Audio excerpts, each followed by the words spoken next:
他醒了。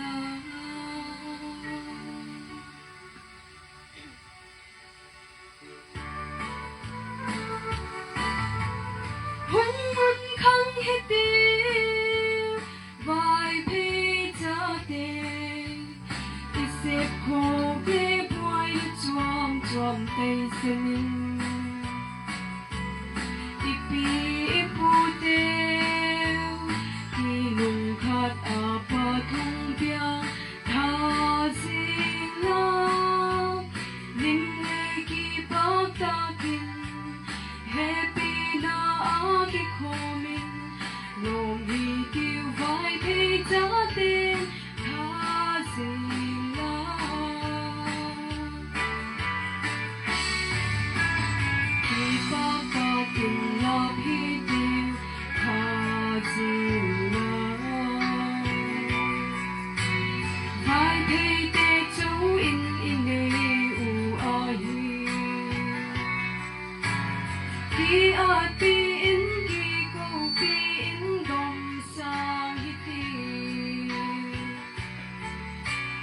Atik akhang alyan aneu in panla cha hiti e happy tu lai pa no pi na ding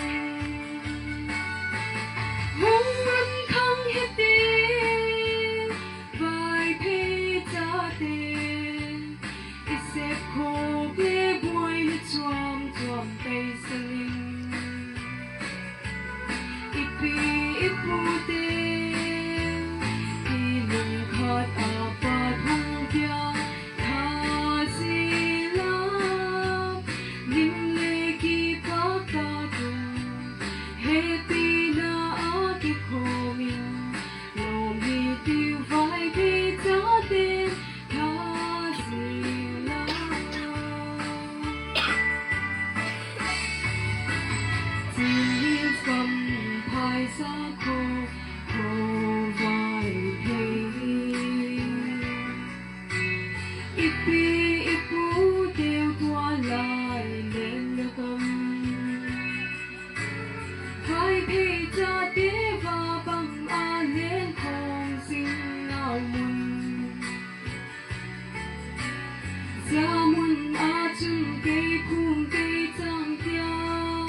gia đình bằng hết